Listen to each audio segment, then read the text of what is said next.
Let me start by talking about this building and how Monterey College of Law got involved. When Fort Ord was decommissioned more than 20 years ago, there were hundreds, if not thousands, of abandoned buildings.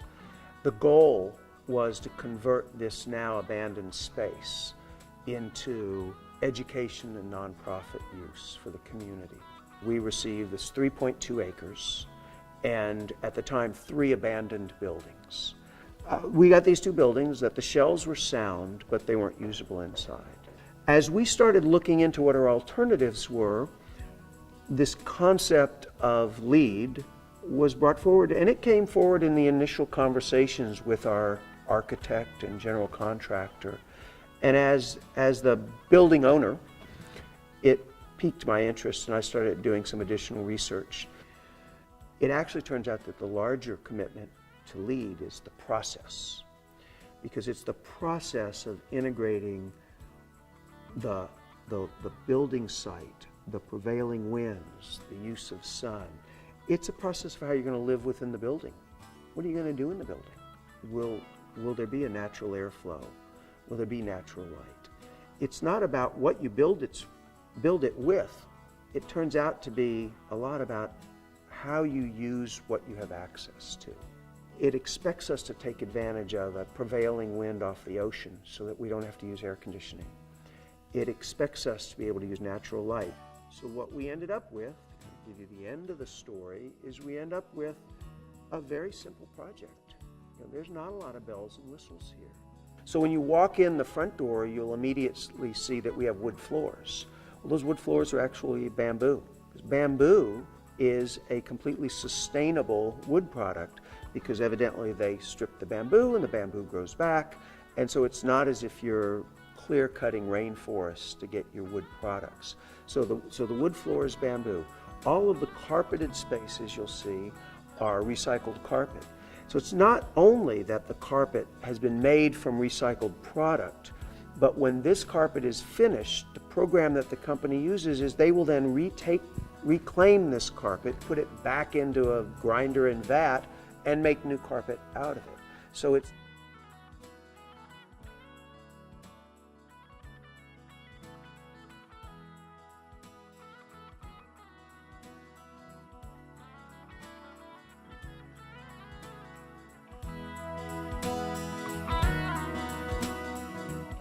you will see when you walk in immediately that we've used skylights, and that's one of the things we could do. Although we kept the original roof trusses, we had the opportunity to put in skylights. And there are many days that you'll walk into this building and not realize that there are no fluorescent lights on at all, that what you see is the placement of the skylights. You'll notice in the courtroom we don't have skylights. I wanted them, so we looked at it. And the fact of the matter is there are many times we're going to use this room.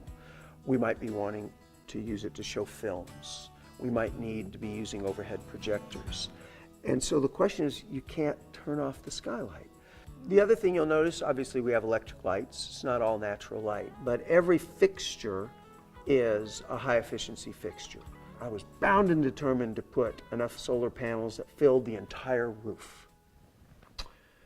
Well, the analysis of it was that we would never use that amount of electricity, and that it wasn't economically feasible to build out the entire roof with solar panels. We were driving up the cost of the project without a net return that had a measurable benefit to the project.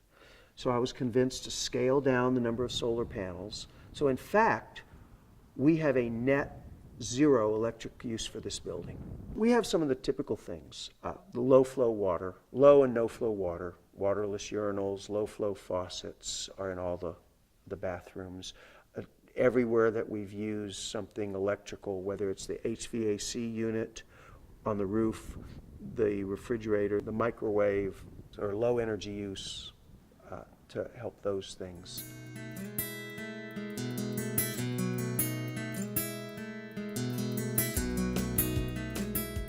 The courtroom we have, you can see the backdrop. The Watsonville courthouse that was built in the 40s or 50s was decommissioned by the County of Santa Cruz.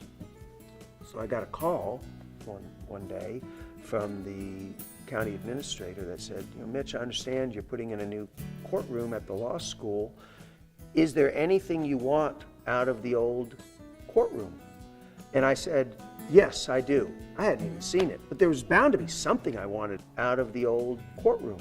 So we went over to the courtroom, we stripped the walls of all of it, and many of the pieces couldn't be reused. Either we broke them when we got them off, or they were too damaged, or they had cutouts for light switches and things. But we just stacked them all, put them all into the pods, and when it came time to outfit the courtroom, we then sorted out the usable ones and used it to create the backdrop. So what I felt was that it gave us the chance to take a new building and then also give it a touch of that kind of nostalgic sense of a courtroom.